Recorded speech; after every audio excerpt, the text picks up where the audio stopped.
Hi, it's Dena Tollefson and welcome. I'm so glad to have you here today. Have you ever painted outside, done some plein air painting outside? Today I'll be sharing with you the process that I follow when I'm painting in plein air, and I'll be giving you 5 tips that will help increase your success when you are painting outdoors. 5 practical tips for things that you can do to ensure that you have successful painting or sketching or drawing outdoors.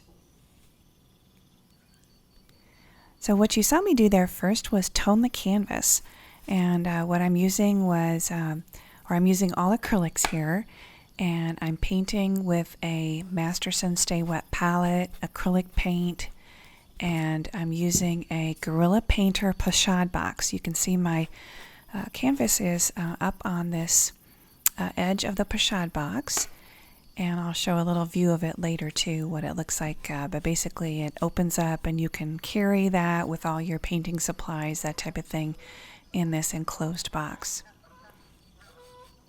So let's get right into the tips. The first tip that I have for you when painting outdoors, I think this is probably one of the most important things for me, is making sure I have a painting packing list. So that list, I will be sharing that list with you. If you look in the description below for this video, I have a list of all the things that I pack when I'm doing any kind of plein air painting.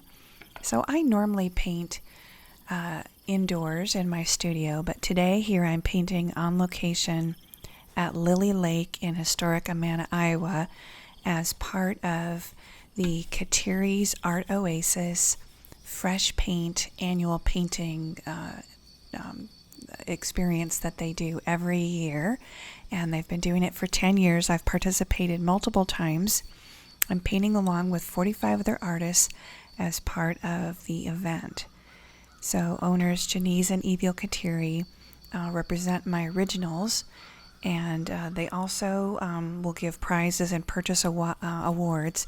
Artists from all over the Midwest are participating here today with this event. So with the packing list that I do, things like if you have all your stuff with you and all of a sudden you realize, oh my goodness, I don't have my paintbrushes with me, or oh hey, I got here and I forgot to bring trash bags to store any of the trash that I might create. You want to make sure that especially if you're painting out in the wild areas or in the wilderness somewhere, you may not have access to water, that kind of thing. So on my list I have, if I need to bring water in, any kind of mixing containers, the easel itself. If you're going to be sitting or standing, you want to consider all those things. So that packing list is a key thing.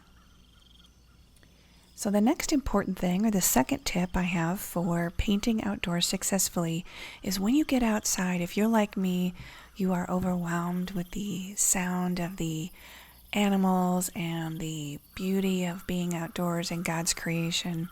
And it's easy to think like, oh my gosh, what am I going to put in my painting? So a real tip here would be to look for and create a strong composition. So I'm working on creating a diagonal.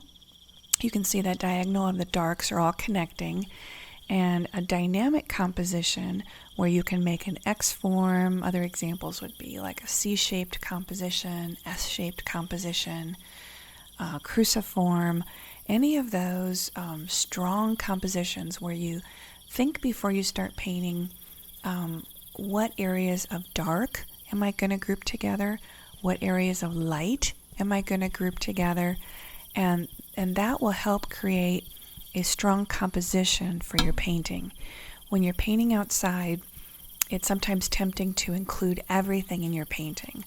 And with the bright light, it's also easy to paint something that might look good outside, but when you get it inside, either into a home or a gallery, something like that, it's not going to look as dynamic.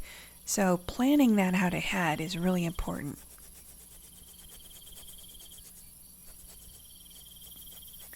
So you can see here I'm blending in some of the areas of the water. And the area that attracted me here to this site was I could have chosen to paint the entire Lily. It's this called Lily Lake in Amana, Iowa. I could have chosen to paint the entire lake and a bit of the sky and that little bit of landscape you see back behind there and maybe a tree next to me. But I chose to zero in and paint a tiny section of the Lily Lake. And what I was looking for specifically was a diagonal of dark that I could contrast against the light areas. So this third tip is to use a small canvas, or if you're sketching or drawing, use a small sketchbook. So this particular painting I'm doing here is 24 inches wide and 12 inches tall, and it's actually a little bit on the larger side for what you want to do for plein air. A lot of times, a lot of artists will do 8 by 10, 12 by 16, 5 by 7, 4 by 6, something like that. Keep it small, because when you keep it small, it's easier to see your composition when you're working small. And then there's also things like wind. It's not a super windy day here that I am, but there is a breeze, and I was having to use a thing to hold down my paper towels when I was working so they wouldn't fly off. And the same thing can be true of your canvas. When you're working, a lot of things can be jiggling around and moving, and having a big canvas can kind of just get in the way. So I recommend using small art materials on a small canvas.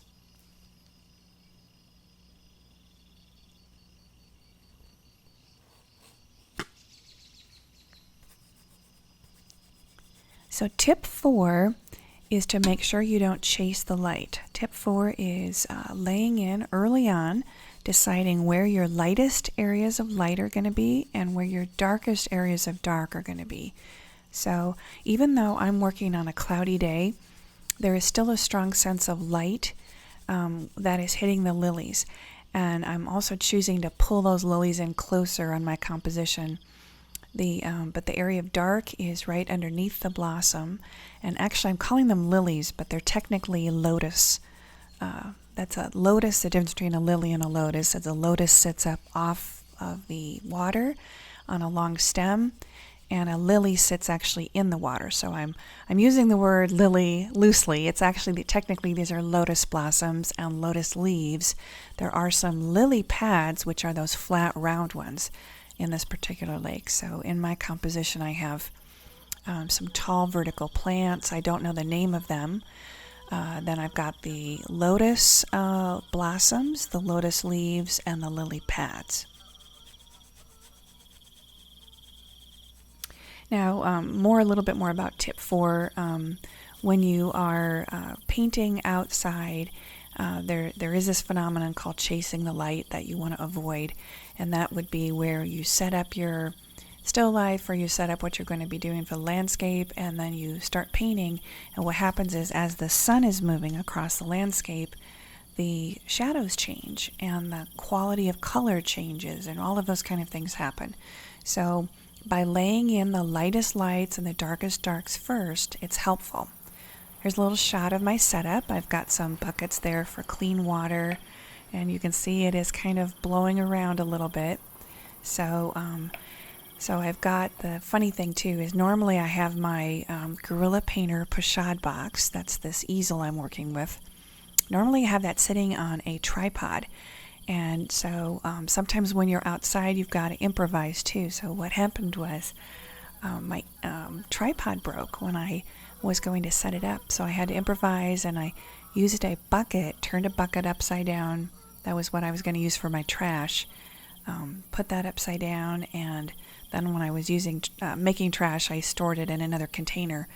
But able to still be able to paint. I'm sitting at a little bit of an awkward angle, but was able to make it work. So that's a thing too, is something likely will go wrong. You never know what it is. Something might tip over. You might get sand or plants that land into your paint. It's all kind of part of the exciting process, and that's part of the whole thing. So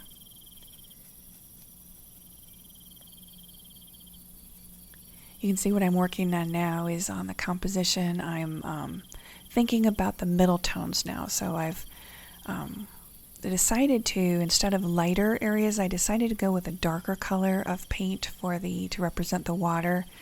And in doing that, I wanted the focal area to be the blossoms and to kind of create a diagonal pattern with the darks and the lights in the painting.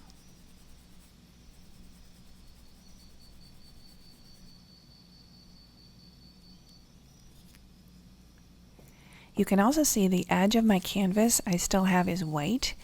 The way that what we have here is I'm going to be painting that at the very end. I'm going to use a flat paintbrush and paint the edges, and then it'll dry quickly since it's acrylic, but that's something too if you're plein air painting. In this particular instance, everything has to be done on site in the moment. And so what we did is you bring your canvas and your papers into the gallery and they stamp everything. So that way they know that everything was done on site. But if you're not doing everything on site, you're maybe doing a field study, or it's not something that's necessarily for a contest, then you could paint your edges ahead of time, or bring a toned canvas, or something like that, or do some preliminary sketches and then finish in your studio.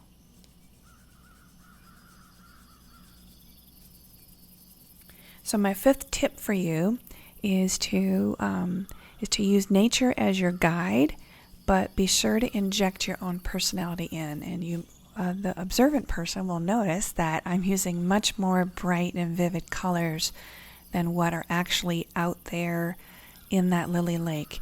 And so what I'm choosing to do here is to have a Fauvist kind of an approach, or an idea where I'm using color to show expression rather than stick religiously to the shapes and the specific colors that I see. I'm choosing to interpret the landscape and my impression and emotions that I feel while I'm painting, and then be free to be expressive. So what I mean by that is if a plant isn't exactly where I want it to be, I can move it. If there's something there that I don't want to paint in, I can ignore it. I have brought some of the flowers. The lilies are actively blooming in the pond, but in this section that I'm working in, I had to move the blossoms a little bit further in. I also added additional blossoms. So it's a thing where you can, in order to have the composition read the way you want, feel free to interpret that however you see fit and let it really be a personal expression. I feel like that's part of with art, is that you allow a combination of your what's in your mind, what you see, and what's in your spirit and your emotions, and allowing all of those things to come together when you're creating your own work of art.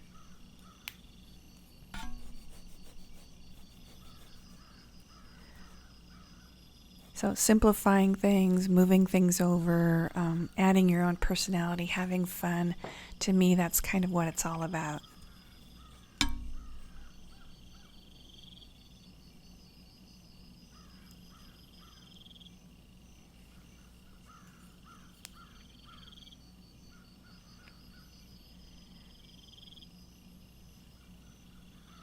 So I'm working now here on adding some highlights onto the lily pads that are in the water, and then also working on those vertical lotus leaves and the lotus blooms.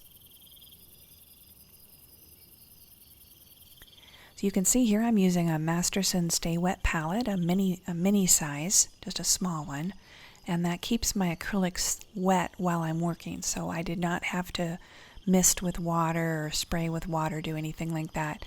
The moisture in the palette keeps the paint at the right moisture level. And you can see here off to the side I've got a Nikon D850 digital camera. So the video that you're watching was shot using that camera, as well as just my iPhone off to the side. You can see there's the bucket that I set my Guerrilla Painter pochade box on.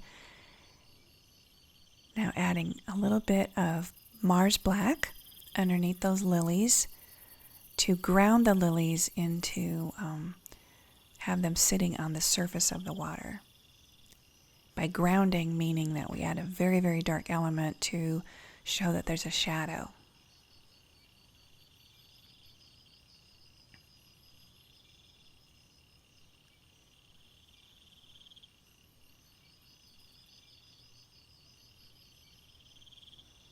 There we go, getting those stems in there.